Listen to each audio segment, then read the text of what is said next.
Filmfare পুরস্কার সহ সর্বাধিক 9টি বিভাগে জয়ী হয় বাবজানের বায়োস্কোপ সিনেমাটি। আজীবন সম্মাননা পেলেন অভিনেত্রী শাবানা এবং সঙ্গীতশিল্পী ফেরদাউসী রহমান। এ সময় প্রধানমন্ত্রী বলেন, দেশের ঐতিহ্য সংস্কৃতি তুলে ধরে উন্নত মানের সিনেমা নির্মাণ করতে হবে। জানাচ্ছেন ওহিদুল ইসলাম। এক সময়ের গ্রাম বাংলার জনপ্রিয় বিনোদনের মাধ্যম বায়োস্কোপের মধ্য দিয়ে মুক্তিযুদ্ধ ও রাজাকারদের ভূমিকা তুলে ধরা হয়েছে বাবজানের বায়োস্কোপ সিনেমাতে। 9টি ক্যাটাগরিতে পুরস্কার পায় সিনেমাটি।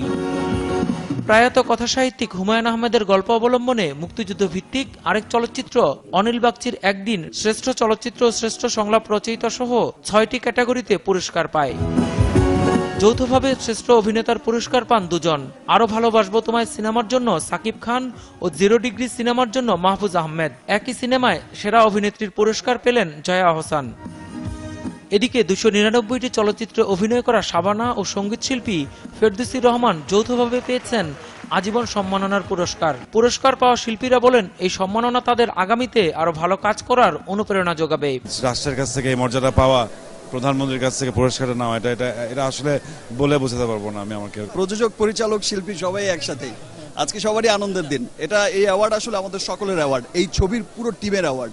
যে কোনো সম্মাননায় একটা কাজের স্বীকৃতি।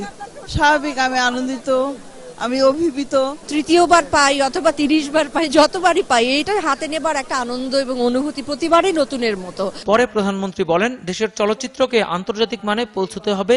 সাভারের কবিরপুরে আন্তর্জাতিক মানের বঙ্গবন্ধু ফিল্ম সিটি নির্মাণ করা হচ্ছে বলে জানান তিনি। তারা আরো উন্নত মানের সিনেমা করবেন, যা আমাদের ঐতিহ্য, ইতিহাস, সংস্কৃতি, কৃষ্টি সবকিছু যেন ধারণ করতে পারে এবং আমাদের দেশের মানুষ পাশাপাশি আন্তর্জাতিকভাবেও যেন আমাদের এই শিল্পটা আরো মর্যাদা অর্জন করতে পারে।